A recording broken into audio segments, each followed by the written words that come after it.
Hoy, welcome back, world. That is the sound of my new gig, non-alcoholic beers, near beers, they call them, Karl.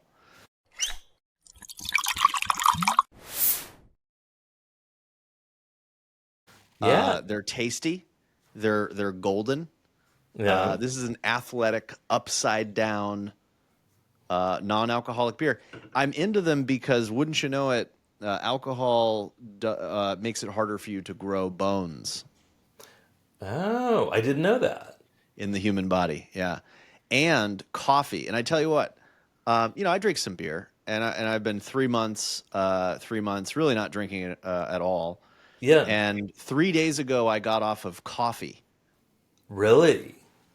and it was harder to get off coffee than it was the booze. Like I had headaches like you wouldn't believe. Yeah, I yeah. was like dead tired for the last 3 days. I'm just now getting to the point where like I can exercise and have a normal day. Like I felt sick. It was crazy, and so it just goes to show you there's drugs for everybody. I switched to half calf at home a few years ago, and that's been great. My colleague Diane mentioned she worked at an agency at one point where the CEO or the owner decided that he would quit caffeine, and rather than do it personally, he secretly switched the office's coffee from caffeinated to decaf. That did not go smoothly. Yeah, that's like an act of war. Uh, Yeah, yeah. I'm not sure if it's the caffeine. So the reason I did it was also because it hinders bone growth. I broke my foot 3 months ago, so Mm. it needs to heal, and it's not Yeah, healing. yeah. And coffee, I guess, is bad for it. I'm not sure if it's the coffee or if it's the or if it's the caffeine. I'm not sure. Right. I Well, gotta get you're back to you right. on that. Good to be safe. Yeah, so this is good because neither you or I know anything about this. We both are agency advisors. We run around telling agencies what to do. You've got a new book out. Last time we spoke, I think I was interviewing you for my first book. I mean, so this is 7 years in the making, 8, 7 years. It's been a while, but good to be here. It has been a while. What did you write your newest book about? My fourth book is for agency owners and executives. It's called Calm the Chaos: 10 Ways to Run a Better Agency. It's the follow-up to my 2023 book, which is Work Less, Earn More: How to Escape the Daily Grind of Agency Ownership. And the premise for the new book is that if you want to work less and earn more, you'll need to up level as a leader and as a manager. It's going to be tough to make that happen without improving your management and leadership skills. So I touch on that topic in the Work Less Earn More book, and I do a deeper dive in Calm the Chaos. But it's still a quick read. It's a little over 100 pages in print, or if you listen to the Audible version and you don't speed it up, it's under 2.5 hours. You can listen to the whole thing. I'm so good for you. My first one was 100 pages, more so because I couldn't stomach more than 100. Ah, And keep in mind, as you know, many of them are pictures and blank pages where mhm. notes would go. That's because Yeah. there was a 100 page minimum on Amazon when I was doing it. So anyway, Mm. uh, but I always called it a beer and a half read. There we go. I mean, Yeah. I think the key thing is you need to find what's the right format. So some of my clients have considered writing books. It's write the book that your audience needs and wants. If you think about need versus want, right? For instance, every potential client of an agency needs the agency's help, but not everyone wants to pay for it and truly values it. So the ideal book or any kind of thing like that is both what people need and want. And I haven't met an agency owner ever who's sitting around going, "I have time to read 500 page novel about everything." They're like, it. They say, thank you for giving me something that I could get through in one sitting. By the way, tell Mhm. me more about this. Yeah, yeah, So can't wait to get my hands on it. It looks bulkier. Looks bulkier in the hardcover there. So good for you. yeah. I've got like my here's my thing Mhm. that I've really has ticked me off about agency leadership. Um, Do you know that there are some leaders out there that are actively shutting down people that want to grow accounts, I have expand accounts, I've come upsell, across cross sell? some. Yeah. Often there's the idea of like, oh, well, we don't have the bandwidth to handle the extra work. Things like Yeah. that. Well, I also see it as a fear. So leaders are afraid. It's almost like a fear of exposure. Like if we bring it up Mm, to accounts, then they'll suddenly realize I don't know something, and fire them. But I've been in a lot of conversations recently with A players that are on the services team. They get it. They're yeah. like, yeah, every time I try to bring this up and make it a real thing, I get shut down. And Mm, these people aren't sticking around for long anyway. So it's yeah. something that is so recent in my memory on agency leadership that you know. But what are the trends that you have seen? What are some of uh, the the jumps in leadership that need to be made to start calming said chaos? Up to about a head count of 10 people, you can continue to be the doer or the answer person as the founder of the agency. People come to you for advice and for feedback and big decisions and things like that. And up to about 10 people, you can be that person. If you were in a physical office, that's a small enough team that you could, yell across the room and people get things done. Remotely, a little bit harder with that. But if you want to grow beyond 10 people, you're going to have to up level as a leader and as a manager. That usually involves adding some sort of a layer of management so that you're not managing everyone personally anymore. But that also means that you're not directly coaching everyone. You're coaching the manager on coaching the people who report to them. You might have a whole one-on-one meeting structure, but then you also do skip level meetings where you meet with less often, but with the people who report to the people who report to you. And, I think some agency owners are like, that sounds like we're going to become a large corporation or something like that. I mean, that would take a while. I saw that Citi, the bank, I believe they were looking at going from something like 13 layers of management down to eight. So, So we're agencies, just talking about one layer in yeah, between. one layer. And then say you have 50 people, you're probably going to have two layers. 100 people, there might be three. But you're not heading toward 13 layers of people. Yeah. Um, maybe I'm looking for some validation here, but Yeah. I've seen a trend because now you're getting me with this middle layer. That is also something that I look for because if I'm building an account management system Yep. that employees need to follow, there needs to be somebody that's in charge of making the people follow the system, right? Yes. And making is a strong word, but ensuring that it happens. Hopefully the team follows it for their own reasons. Accountability is the word I There like we to go. use. However Yes. you interpret that. Yes. You will not get your bonus. No. Mm. But they hire for this middle management layer from within. And so there's this crazy time when somebody that's building websites is a great producer Hmm. is now being charged with managing people, teaching people, um, managing the P&L and budgets. How do Yep. you see that going? Like, do you see that as a problem? And you're like, maybe we really need to fill this with somebody that has people management experience, or is it better to promote from within? It could be either. It's always a safer bet if you want to hire someone who has prior experience. In Calm the Chaos, I mentioned a quote from Kate Heddleston, who's an engineering manager, and she notes that when it comes to growing your team, you can either grow your talent or you can steal it from another company where people have already gotten the experience. You're going to pay more for the prior experience, but in that case, kind of like hiring a project manager, they've made the common mistakes at another company. They're not learning those things on your dime. So if you want to hire externally, that can be a good solution. You want to make sure they're a good culture fit. You want to help them ramp up over time rather than, say, hiring an outsider and making them CEO of the agency on day one. That's risky. Ideally, there's some sort of ramp up plan. But if you're looking to develop someone internally, you still need a ramp up plan. What are the skills they need and what are the things they'll need to develop to get there?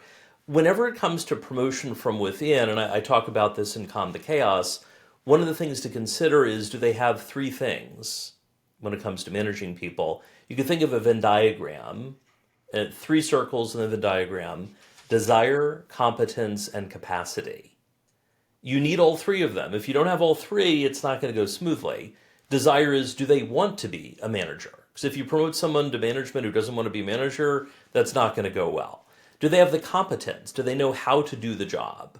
Some of that is training, some of it is coaching, and some of it is just on the job experience that they build up over time. And the third area, the third circle in the overlapping Venn diagram: desire, competence, capacity. Do they have time to do it? In your example about people taking on account management, for instance, when I'm helping agency owners build succession plans, often the person who's moving up to become the number two or eventually to run the agency on a day-to-day basis, they often come from leading accounts. They might be director or VP of accounts or something along those lines, client services. The biggest risk, though, in my coaching work is if you promote someone from being head of accounts to being managing director or president or eventually CEO of the agency, they cannot have their old account management responsibilities or they will fail.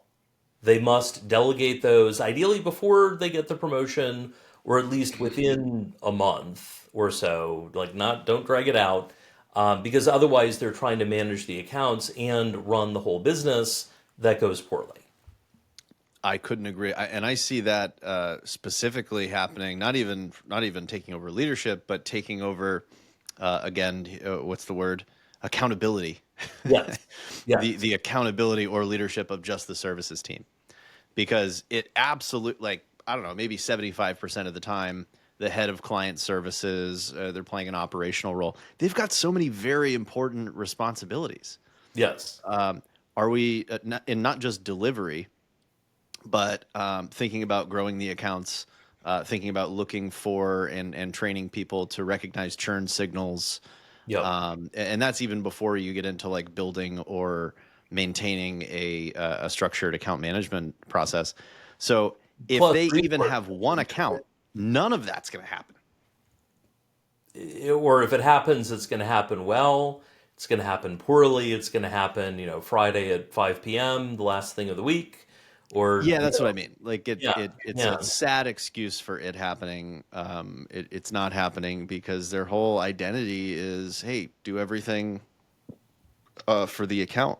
And so that's the biggest mistake I see. But it's interesting that you've seen that bleed into other areas of leadership. So my other question would be, where have you found, so the agency founders need to get out of the things that they were doing. Yeah. I would imagine accounts is one of them. Sales is one of them. There's probably a couple other areas. What is the most difficult thing to let go of that you've found? The most difficult is usually client strategy. So we think about 6 agency roles: account management, project management, SME, subject matter expertise, client strategy, business development, which I see as 3 things. It's not just sales, it's marketing, sales, and partnerships. And then the final area is support, which is operations and leadership. So the order of operations I generally recommend is delegate the SME work first. That could be, depending on what your agency does, design, development, writing, that sort of thing. Delegate that first, then delegate project management. After that, it's probably time to delegate account management. So you continue to be, say, the senior client strategist on the account, but you're not the person they contact every single day, every time they need something. If you're wearing just a client strategist hat, the team schedules you to come in, you've got the background info you need, you swoop in, deliver great insights, and then you leave. And the rest of the team implements it. That can be the hardest to delegate because owners tend to be really good at client strategy. And clients like the client strategy work that the owners do. It's not an overnight solution. Now, first, of course, if the owner wants to continue doing client strategy, you can. If you're looking to sell the agency, you'll eventually need to step back from that. If you lean more toward lifestyle, you can keep doing client strategy. But if you want to get out of that, you can delegate account management, but when it comes to delegating client strategy, you need to develop your team to take that on. And I recommend an apprenticeship model. So rather than just saying, hey, you're a strategist now, good luck, have fun, instead, think about the steps involved. And I have an article about this, about developing client strategists internally. You take someone who has desire to be a client strategist, maybe they don't have the competence yet, they might not have the capacity, though they would in the future. Start by having them read deliverables that you've created.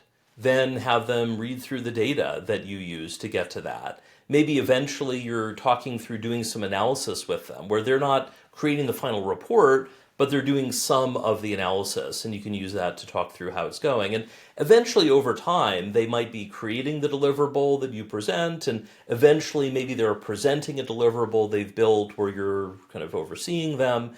And finally, you take off the training wheels entirely, and they're acting independently as a client strategist. But that process could take 2 or 3 years, depending on the person. I find there's so much confusion in these roles because everyone uses them almost interchangeably: project management, account management, strategist. And the problem is they go, okay, we need somebody that can do strategy for clients, and they hire a strategist Yep. that had that title at another agency. And like when I interview them, they're just project managers. They're totally responsible for delivery.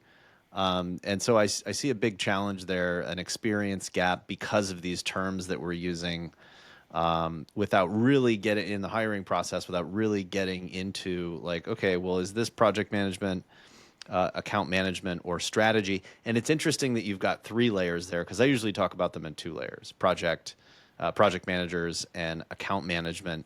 Is there a specific size of organization or flavor of strategy that you think differentiates a client strategist from account management? Or where does the 3 layers come in? What's your recommendation there? At an agency under 15 or 25 people, there are going to be people doing multiple roles. An account manager might also do strategy. A project manager might have a PM title, but they're also doing account management. I worked at an agency that had 12 people, and we had 1 and then 2 strategists. And so I had, in that case, a PM title, but I was also the account manager. And then I eventually moved into operations. One risk of separating things out completely is that you might have a team member who has great strategy advice, but the client doesn't respect it. For instance, I had a client call one day, and he was like, is so-and-so, the strategist on his account, available? She was out, but he had described what he was looking for, and I said, oh, actually, I can help you with that. And I talked him through what to do. And he was like, wow, I'm surprised you knew how to do that. Because I had the PM title, he sort of assumed that I didn't know the strategy work. But in fact, I had experience with that before. So, there are pros and cons. I think some of it comes down to how important is strategy at your agency. As I think about agency models, there are 3 models to consider. There's the traditional model, which is what I would call a full stack agency. You're doing all the client-facing work and you're doing the fulfillment as well. The trend, though, is toward agencies moving toward becoming what I would call front-end agencies, doing all the client-facing stuff, doing account management, doing strategy, doing sales and marketing, and so on. And then they outsource the fulfillment work, whether that's copywriting or running PPC campaigns or what have you, to a back-end agency, what would traditionally be known as a white label agency. If you choose to be a front-end agency, it's a lot more flexible, because if you have a surge of new work coming in, you pass that along to your back-end white label partners. If the work goes down, well, unfortunately, you're going to have to cut back. So it's a lot more flexible. It does take time to find trusted white label partners. Clients who use the front-end model usually have gone through a few back-end or white label partners before they find ones that they like and that are a great match. And you still want to be on the lookout for more. But that's part of being an agency leader. You're not just dealing with what's right in front of you right now. You're looking ahead to the future to try to predict what are the opportunities, what are the problems. I talk in Calm the Chaos about shifting from being the firefighter, putting out fires all day, to being the fire marshal. understanding why did those fires happen before and how can we prevent them from happening in the future. I love a good analogy. Yeah. Might steal that. Um, Speaking of thinking about the future, Yes. I've been knee deep in research preparing for this agency upsellers cohort. I wanted to use the dirtiest word. I just wanted to go straight for the throat. We got to upsell some stuff. Um, but I've been knee deep in research about what CMOs are buying Mm. because I truly believe it is easiest to sell things that people are buying. And what people are buying and budgets that are going towards agencies is changing quick, dramatically. Where do you think the agency space is going? I know this is a pie in the sky question, but you talk to a lot of agencies. Yeah. What next 3 years? What are the opportunities? How will the opportunities shift for agencies? I would go even further than 3 to 5. So I recently wrote an article about my predictions for where agencies will be in 2030. So Oh, looking at good. Well, hey, look, it's been 7 years since our last interview, so next time I talk to you, we'll be checking in on your predictions for how did 2030. that go 2 years ago? Yeah, yeah. So I mean, there are a number of things there, but I mentioned that need versus want framework. It's not just what do your clients need, but what do they want to pay for it. If your agency is pushing stuff they need, but the client isn't like, oh, I want that, you're going to struggle to sell it. I mean, your comment about, say, with upselling, sell things that people want. I ran a CMO networking group for 5 years through the American Marketing Association. So I was the only non-CMO in the room. And because I only work with agencies, I had nothing to sell them, right? So sort of a safe space kind of thing. And, one of the themes that would keep coming up, the CMOs were really interested in attribution, right? Where did this dollar of sales come from? And or, kind of the other way, which marketing activities produced what results? And at the time, not that many agencies were talking about attribution. Like the CMOs were talking about it a lot more than most agencies were. That has changed over the past few years. Some things are easier, whether that's using tools like HubSpot or using tools like Databox. Like there are easier ways to do some of that. But I would focus on how well do you know your clients, how well do you know their business goals, and how well do you know their personal goals. For instance, I had a client years ago where she had been working for 20 years or so. She was going back to school, had gotten an associate's degree, and was now going back to school to get her bachelor's degree, even though she had been working for quite some time. And I would ask her each semester what were the classes she was taking, because I knew this was very important to her, but I was also able to tie things that we at the agency and I was recommending based on the classes she was doing. If there was a particular class she had and I was recommending something that we could do to help her company, I would tie that together. Or in a more financially oriented way, I had a client who is a cosmetic dentist. They did cosmetic and general dentistry. I introduced them to the concept of lifetime customer value, or for them, lifetime patient value. They said, a new patient, if we get them a patient, it's worth $4,000. And they said, and that's basically in the first 4 to 5 years. After that, we have maxed out their mouth. It was a little terrifying to hear a dentist talking about maxing out someone's mouth, but they were good at the sales The and, work is and done. sales. Yeah, I did personally go to a less marketing and sales oriented dentist. But one of the things that I knew about their personal goals was that they had a friend down the street who was an oral surgeon, and the oral surgeon had two Porsches. And my client, the cosmetic dentist, had only one Porsche. And I knew they were really jealous that their friend had two. And so, thinking about it, if you can half joke to clients, hey, spend X thousand on this new initiative, and that'll, based on what we're predicting about the outcome, that'll get you halfway to your next Porsche. Yeah. That obviously isn't going to work on every client, but the more Well, you know I about see. what they want, yeah. I see what you mean. Any one of my clients that's a golfer is like a free ticket for me. because I got golf Mm. analogies all day long. But I love the way you answered that question. I used to have a Czechoslovakian hockey trainer, and he would always say that the only way to win is don't play the game. Mm. And so what you're describing is, yeah, who knows what's going to happen in 5 years? We had this attribution thing going on. People still can't figure out attribution. Yeah. Who knows what it's going to look like? But with more chaos, with more unpredictability, you must focus on the basics of alignment with business objectives, alignment with personal objectives. I love that you're focused on that. I saw a bit of research that was saying that personal value is worth twice as much when it comes to winning deals and maintaining price premiums. I didn't bother checking on the references, but it sounded great to me, Yeah. and so I've been really been really focusing my work with account management on building and aligning with personal value. Tying to that, I would also say there may be some annoying client habits that your team might joke about, or that maybe you roll your eyes at when things happen. But it may actually be a sign that the client really values you. For instance, that same client who was like, "Oh, as a PM, I didn't know you know how to do that."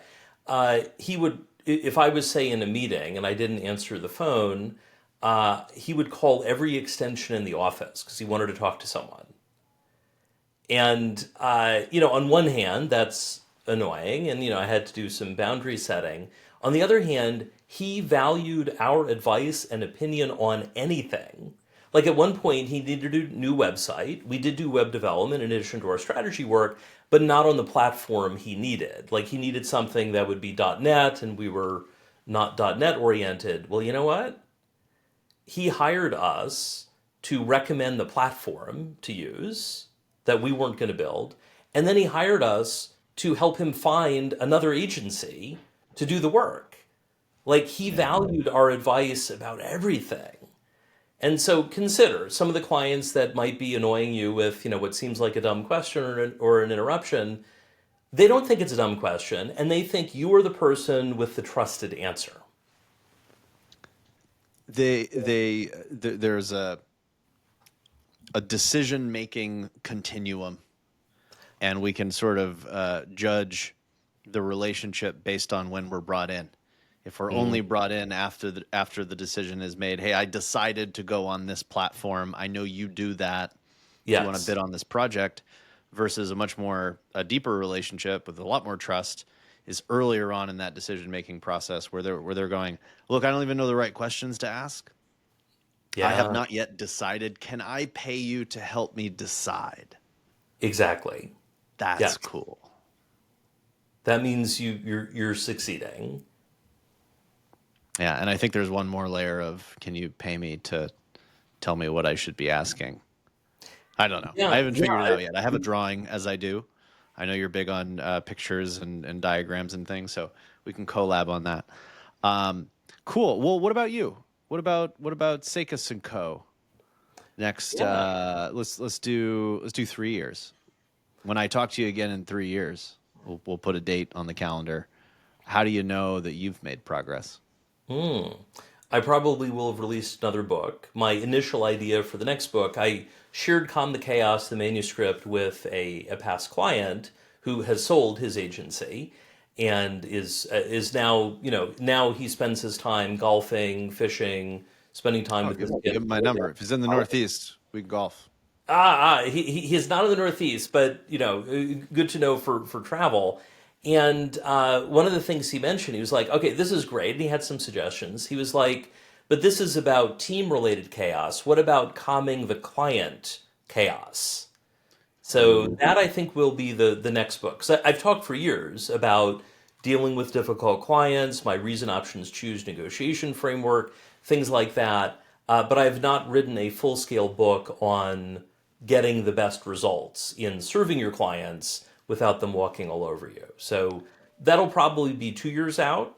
We'll see how it goes. But in terms of success, I mean, certainly helping more agencies. And I would like to find some way to help more beyond just my one on one work, because most of my client work is one on one. Some are in cohort based programs like my Work Lesser and More Bootcamp. Others, it's info products, like they download the on-demand version of my Control and Maximize Your Agency Exit training that I did live, and now it's available on demand. So there's likely something there about helping people more beyond the sort of bespoke higher end one-on-one services, but my team and I will explore that, and hopefully we'll talk sooner than 3 years from now, but we'll see where that is. I have a sneeze coming. It was a perfectly timed mute button because I don't do any post production. I don't have time for that. Uh, It's one take and one take only. well, and you Um, muted it. I did not hear a sneeze, yeah, so yeah, I know. I'm quick on the trigger finger, but yeah. I thought I had it, and then it got delayed. Well, Nah. I'm actually so Pete Caputa and I are working on a book that may overlap with that because we did a cohort. We teamed up on a cohort in Q4 Hmm. about using data and benchmark insights to grow accounts like sales, Yeah. align with strategy during the onboard phase, and then continue to grow those accounts. And the big challenge is when you're trying to inform business decisions with data. The big challenge is when the client does not have a formal decision making process, Mm. nor do they have a strategy, and you can't and a vision. So now we're all the way back to like, okay, we're not gonna go through PhD of vision and mission, but the chaos that you're experiencing on the client side is rooted in a lack of vision, which means they don't have a clear strategy, which means they don't have a way of making decisions, which means who is making the decisions and how can we influence them? Yeah. Toss up. I don't know. So maybe I need to get you guesting on that book because we're you know Yeah. what I've decided. Yeah, I gotta have you. I gotta have you throw down some numbers Glad to help. in the book there. So awesome. Well, it was great to see you. I think it has been 7 years. Let's cut that in half next time, maybe in thirds. Sounds Big fan of your work. For those of you agencies, hopefully you're not in the wrong place. For those agencies listening, yeah, if you're binging on beers with Max, don't operate any heavy machinery. Tip your waitress. See you next time.